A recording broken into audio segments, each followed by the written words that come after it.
Oh hey, I can see my house from here.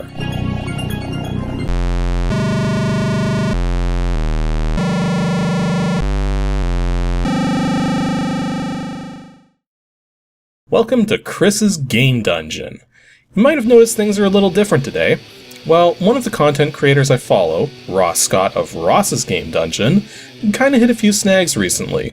Something about the atmosphere leaking into his lunar base, and some sort of fungal experiment that reacted to that has just gotten completely out of hand. Something to that effect. I think Poland might be involved too, but that's beside the point. The point is that it's affected his ability to make videos for the time being, and, given that his Game Dungeon series is a staple of mine, and a lot of other people, I thought it would be fitting to try and do an entire video in his style. Now, obviously this isn't going to be a permanent thing, but if you like this format, be sure to check out his Game Dungeon videos over on his channel, Accursed Farms. You will not be disappointed. So today's game is Big Red Racing. This is a game which at first glance is a racing game, but it's kind of interesting in that it kind of doesn't want to be one. At least not entirely. It's one of those games where you first start playing it and think it's super generic, not a lot going for it, very basic premise and objectives. Then you look at the clock wondering why you're so hungry and realize you've been playing it for 6 hours straight. This game will dig itself into your soul if you let it. And yet reviewers at the time were kinda hard on it. They didn't really give it bad scores, so much as just tell people that the graphics were chunky and that it was virtually unplayable due to the AI difficulty. Now that would be kind of a big deal, if any of it were true. Let's get started. Now before you actually begin playing this game, there's some options you're going to want to adjust. First off, you'll probably want to turn off the audio commentary. Not only does turning this off make the menus more pleasant to navigate, but the commentary is just chock full of cultural stereotypes from all over the planet, and the same lines are said over and over and over again during the course of a race. Even if you don't find the stereotypes offensive, repetition sets in so quickly, you're just going to want to stop hearing them. The other option you're going to want to adjust is the render distance, and you'll want to turn off the automatic setting too. See, this game came out in 1996 and was really pushing what CPUs of the time were capable of without hardware acceleration, using low-res VGA graphics. But this game also supports an SVGA mode running at 640 by 480 resolution. Yeah, I'll bet some of you didn't even know it could do this. Reviewers at the time sure missed it. You can use the minus and plus keys on the keyboard to make the game window larger or smaller. Seriously, did anyone ever play games with a tiny window like this? But if you already have the window at the maximum size and push the plus key again, bam! Super VGA graphics. You pretty much required a Pentium computer back then if you wanted to play the game like this. However, those of you familiar with the game may have noticed the lack of flat shading in the ground textures too. Well, normally the game doesn't let you set the texturing distance as high as the actual rendering distance, but you can get around this just by modifying your character profile with a text editor, and setting the texture distance number to match the render distance number. Just don't set them any higher than 22 because the game kinda doesn't like it when you do that. You'll also probably want to customize your character. Now this choice is entirely superficial, but you have to give credit to the developers for trying to make these racers sound at least a little interesting. For instance, Helga the Spiderhead really likes her left arm. Nicole Courgette really likes rubber because of its non-porous properties, which is scientifically inaccurate, but not worth going into. And hey, Giorgio Macchio is really into crop rotation. Now given that crop rotation is an important practice in keeping soil healthy when you're running a farm, it's good to see the developers had farmers in mind when they made this game. You can even find some farmland on some of the courses. Speaking of the courses, this is where the game really shines. Now, given what you've seen so far, I want you all to take a guess as to how many tracks there are. Now, not variations of tracks, because I can tell you right now, there aren't any variants for any of the tracks, but just how many different, distinct maps the developers made for this game. Most racing games made around this time tended to have between 6 and 10 tracks to race on. Some even fewer, some even more.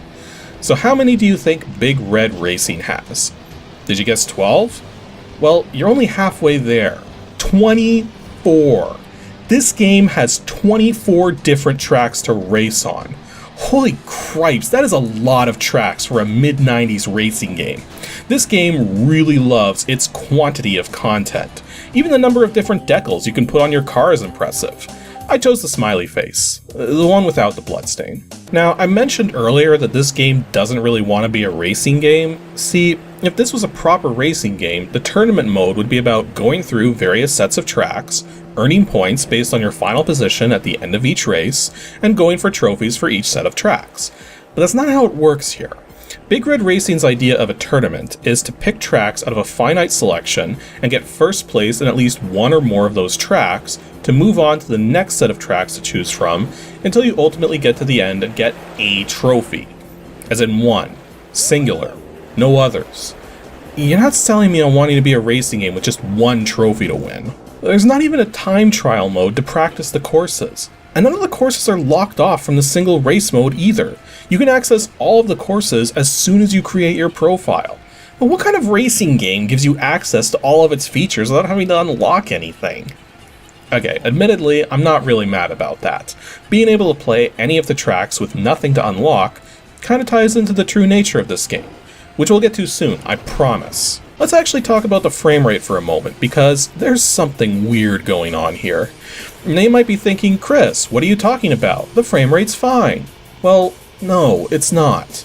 I'm intentionally scaling down DOSBox's CPU cycles because if this game runs at 70 frames per second like it wants to, you may not have a good time. I'm now going to show what happens if this game tries to run at a full frame rate. Those of you who get nauseous easily or suffer from vertigo when playing games like Descent should probably shrink the video size down for a moment. Are you ready? 3, 2, 1. What is up with the camera? Why is it shaking like that? How in the world did they ship the game like this? This isn't a DOSBox thing either. It does this on computers at the time too. And the weird thing is, I'm pretty sure the developers never noticed. They put out a number of patches for this game, and this jittering mess of a camera was never fixed. It's not even because of the SVGA, it does this in the VGA mode too. Now, you might be thinking maybe they were lazy and didn't want to fix it, but I can sort of prove the developers never knew about it, because look at the pre-rendered intro sequence. This was clearly made out of clips taken from the game engine, and there is no shaky cam. It's almost smooth as silk. It's kind of making me think that the CPU opcodes necessary to make the camera work properly were present only on the developer's systems and no one else's, because I can find no information anywhere about how to fix this, and every piece of information I do find is from people convinced this is how the camera is supposed to be. It's awful. So I did some of my own investigating into this, hacking the executable, analyzing the frames of gameplay, because I was so convinced there was some way to fix the camera. And while I didn't figure out how to fix it, I did figure out what exactly was going on. No matter what the actual frame rate of the game is, the physics run at about 30 frames per second. And the reason the camera is shaking so badly is because the camera is always interpolating itself back to its desired neutral position at all times, even when the gameplay hasn't advanced a frame. But when the gameplay does advance a frame, it sets the camera back to the position it should be in. So when the rendering frame rate is higher than the physics rate, the camera basically ends up bouncing back and forth between the position it should be in and its reset position, and thus shaky cam. Now, in theory, if you could cap the actual frame rate to the physics rate, this problem should disappear. But the physics rate is not 70, it's 30, which is less than half of 70, which would be 35, which is even stranger when you consider that most video cards would set 640 by 480 to be a 60Hz mode, and half of 60 would be 30. But here, it's set as a 70Hz mode, same as the VGA default. The underlying conflict of the actual frame rate with the physics rate is just bizarre, and made even stranger when you're on a track with palette cycling, because even if the actual frame rate is less than 70, the palette cycling is always a solid 70. So you can literally have the palette cycling at 70, while the actual frame rate is somewhere between 30 and 70, and the cars only move at 30. I dare you to try and find some other game where there's 3 different frame rates going on simultaneously across multiple aspects, which should all be running the same rate. So yeah, you can maximize the video again. I'm done torturing your eyes. Although honestly, you can get used to it. Because as bad as the camera jittering is, your eyes tend to focus on the road ahead of you and on your car, and those don't shake as much as the edges. But yeah, it's definitely hard to watch as just an observer who's not actually playing the game. Let's talk about the music.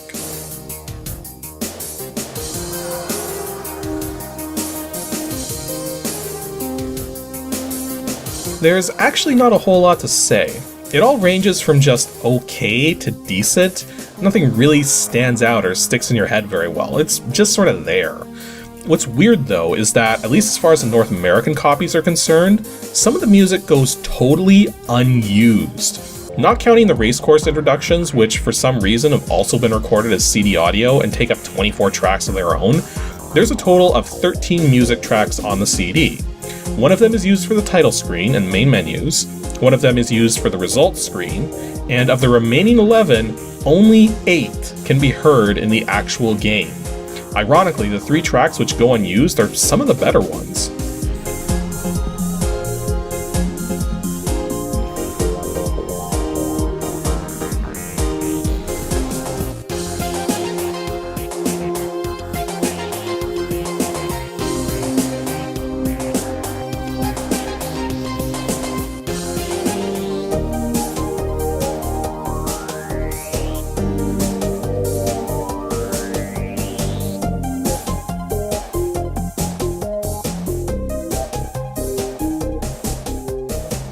I will admit though, I don't really think of a lot of this music as racing music.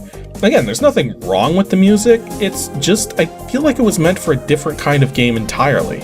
Again, tying into how this game doesn't want to really be a racing game. Okay, so let's talk about the actual racing mechanics. Every vehicle only has 6 controls: left, right, accelerate, brake, nitro, and respot. The nitro comes in 2 forms: canisters, which give you a fixed amount of boosting, and ejection, which lets you control exactly how much of a boost you get from a meter. Obviously, the injection system is way better than the canister system, but some of the tracks make it so that the vehicle with the better overall stats uses canisters, while the vehicle with the weaker stats gets injection. And yeah, you only get 2 vehicle selections per track, which may sound lame, but the 2 vehicles you can choose from depends on the theme of the track, and thus there's actually a total of 16 vehicles to choose from overall, split across the 8 different track themes in this game, which is actually quite a decent selection when it comes down to it. Ultimately though, unless you're playing multiplayer, you can pretty much win any race with any vehicle relatively easily once you know the course. Remember how I said that reviewers called the game difficult, saying the AI was unfair and always staying ahead of the player? Well, now it's time to talk about rubber banding. I'm sure most of you have heard the term before, but in the 90s it was still a relatively unknown term, because gamers weren't paying attention to this kind of thing. But rubber banding is where opponents in a racing game will get slower or faster depending on how well the player is doing. This is a very common practice in racing games in order to help keep the player in a race and thus entertained, but it wasn't until the early 2000s when players finally started to notice how prominent this was. Well, here in Big Red Racing, the AI players do indeed have rubber banding, and do indeed get slower or faster depending on how well the player is doing. Here's a side-by-side comparison. On the left side, I'm racing the course as best as I possibly can, while on the right side, I'm intentionally staying in last place. Notice how much faster everyone is on the left side? This is what rubber banding does, and you can find it in almost every racing game at the time. But no one talked about it because most of the time it was pretty transparent. However, Big Red Racing goes one step further, and when an AI racer starts their final lap, their rubber banding is switched off. This means AI racers which are going faster than normal will slow down, and AI racers which are going slower than normal will speed up. Thus, on the left side, you can see I pull way ahead of the other opponents who are being sped up to keep up with my pace, while on the right side, the racers start going faster because they're no longer being slowed down by my being in last place. This also creates an interesting situation where your nitros are pretty much worthless until you get to the last lap, because no matter how fast you go, the opponents will always catch up until that last lap begins, and only then does your skill and your nitros really matter. But given that the AI can still get quite a lead on you if you're not careful, you want to make sure not to be too far behind before the final lap begins, otherwise it'll be much harder to catch up even with the right tactics and nitros. Now, if you're in the helicopters, you don't get nitros, and instead your nitro button becomes a lift button to raise higher, while the brake button becomes a drop button to fall faster. In fact, this is a good time to point out that even though the game has joystick support and the joystick controls are pretty good, you probably want to stick with the keyboard. This way, you don't have to stop accelerating when you drop down in the helicopter. But the keyboard controls also make it much easier to make turns, because letting go of the accelerator just for a split second during a turn cancels out sliding dramatically and makes it possible to take sharper turns than you normally could. You also have a respot button. This just resets you back onto the course if you screw up and end up flipped over or took a shortcut you probably shouldn't have, since the race ultimately just comes down to checkpoints. Just hit the checkpoints in the right order and you win. This is important to keep in mind because once you know where the checkpoints are, you can sometimes consider taking shortcuts across the terrain. But there's no invisible walls anywhere, so if you can make it across an obstacle, you can keep going. The game might get confused for a moment about position or may think you're going the wrong way, but again, it's not going to stop you. And you know what that means? Screw the race, let's go exploring. Yeah, not only are there 24 different maps, but every one of them is enormous. You only race on about 1/10 of the actual space each map has, and while most of the maps don't have much to show when you go out of bounds, some of them do have a few neat things going on. So let's see some of the highlights. Welcome to Lake Griff. I don't know if I'd call it a lake, it's more like a large pond. It even has a telephone booth in the middle in case you need to make a call, although it doesn't look like it works anymore. Oh well. I found this dirt path out in the middle of nowhere. I wonder where it goes. Oh hey, it actually connects back up with a footbridge back on the course. That's pretty cool. I wanted to do a Shop S-Mart joke, but none of the places in these cities end with Mart, which is lame. Although you've gotta love how generic some of these places sound, like Big Red Diner, Hartley's Pies, House of Neeson, Keith's Cookies. I wonder what kind of cookies Keith likes most. I'm hoping for peanut butter and walnut myself. Ruwood. I guess because of the stereotype of Japanese people knowing karate and breaking blocks of wood for practice. I don't know, that one's kind of a stretch. Man, this mural's seen better days. The end of the world. Pretty much every road on this course ends with one of these. It must be hard living in a town where every exit leads to an empty void of nothing. Or so we assume. Let's keep going. Okay, they weren't kidding. There's no way I'm scaling a wall like that. Although you can't say I didn't try. This is nice. Look at all the sheep, pleasantly standing around, grazing. I'll just mosey on out. Oh crap. Yeah, I guess sheep and cars don't mix well. And uh-oh, there's a bunch of them and they all saw what I did. Well, we can't have any of that. Time for a massacre. There, no sheep left as witnesses. Time to make my getaway down this river. God damn it. So yeah, I mentioned earlier how we talk about the true nature of this game, and if you haven't figured it out yet, it's actually pretty simple. This game was designed to be fun. Sure, the balance isn't always great, the AI cheats for most of the race, then becomes pathetically easy for the last part, and the music is just sort of there. But if you want to do something in this game and the physics are okay with it, you totally can. And you end up spending just as much time exploring and messing around as you do actually playing the game to win. The game even includes some extra features to help ensure you don't stop playing. One such feature is the first-person view. You can not only go into first-person view with any vehicle, but every vehicle has its own unique cockpit and working dashboard. This really is going above and beyond what was necessary, especially considering you probably don't actually want to play the game in this mode. Because of how crazy the races can get and how ridiculous your vehicle's motions can be, trying to play the game from the first-person view is like trying to play a Breakout clone from a first-person view of the paddle. You can do it, and it even has been done before, much to my surprise. But you probably shouldn't, because you're missing a lot of the external feedback necessary to survive. Plus, there's a bit of a bug with the first-person view where whenever you get hit, the camera shifts down briefly. But if you keep getting hit, you just end up looking straight down and being totally unable to see where you're going. Come on, I'm trying to race! Stop running into me! There's also a replay feature, and this is really fun. You can record a replay of any race you perform, and when you're playing back the replay, you can rewind, fast forward, watch other vehicles, use different camera angles. It's a very decent replay system. And you can just totally screw around with it if you want to. Hey, that idiot just sideswiped me and sent me flying. Oh, let me see that again. I want to see what happened to his truck. What? He didn't even get phased by it. Freaking AI drivers. And to top it all off, this game has multiplayer, networked for up to 6 racers, modem and null modem support for 2, and split screen. Very few 3D games on the PC had split screen, so it's really fun to find one which does. Although trying to play both players solo is pretty much impossible. The last thing to talk about are the secrets. Yes, this game has secrets, some of which I don't think a lot of people even know about, and most of which you're going to need to use the command line to get going. Firstly, let's talk about a simple one, the -diags parameter. When you start the game with this, you're able to see the clickable areas for everything on the menus, and when you get into a race, you get a massive amount of diagnostic details. Now, most of it isn't really useful, but seeing how the game is handling stuff under the hood really gives you a good impression of just how much effort went into all of this. Another secret command line parameter is the -no speed parameter. And this basically turns off rubber banding at all times, and as you can see, it's nearly impossible to lose any races with the game in this state. Except on the moon, because the game intentionally ramps up the difficulty there. But the biggest secret though is the test track. There's a command line parameter to load any track you want to right off the bat, and there just so happens to be a test1 track file. However, if you try to load it just as it is, the game's probably going to crash.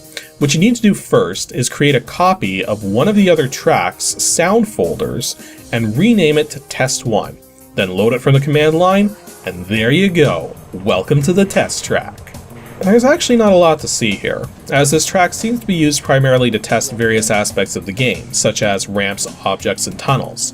Well, there's even a particular tunnel section on this track I'm pretty sure isn't used anywhere in the game.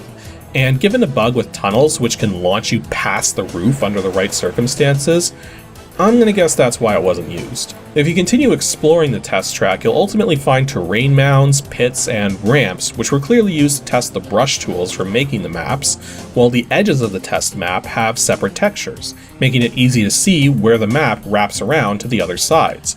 There's also these weird objects scattered all over the place. Well, it took me a while to figure it out, but they're actually the overhangs that you see at some of the starting lines on the real courses.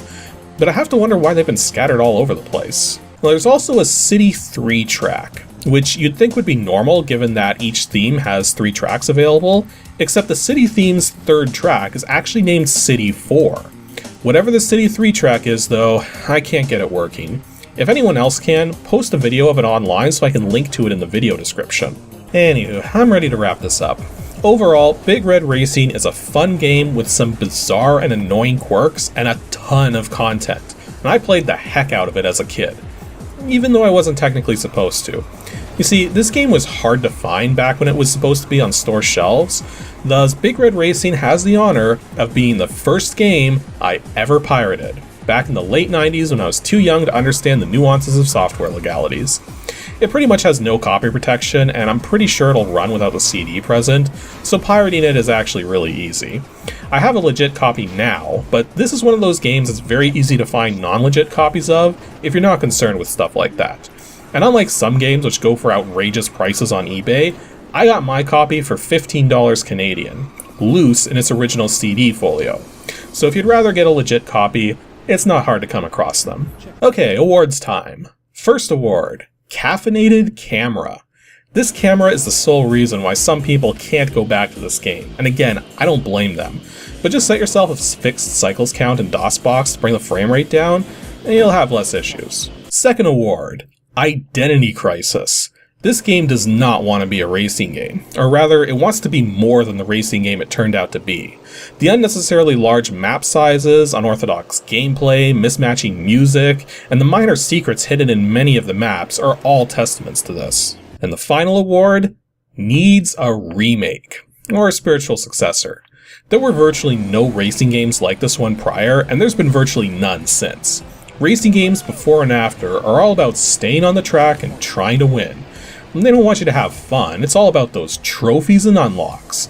We need another Big Red Racing, or at least some kind of racing game which follows the formula of fun and exploration first, racing second. Now, you could argue some of the Need for Speed or Grand Theft Auto games are like that, but I would counter that those games are a bit too grounded in reality, and don't have a huge variety of environments to take advantage of, comparatively speaking. This game really is its own thing, and we absolutely need another game like it. Okay, that's the episode. Stay tuned for the next one, which will go back to the usual ancient DOS games format, but with added stick figures.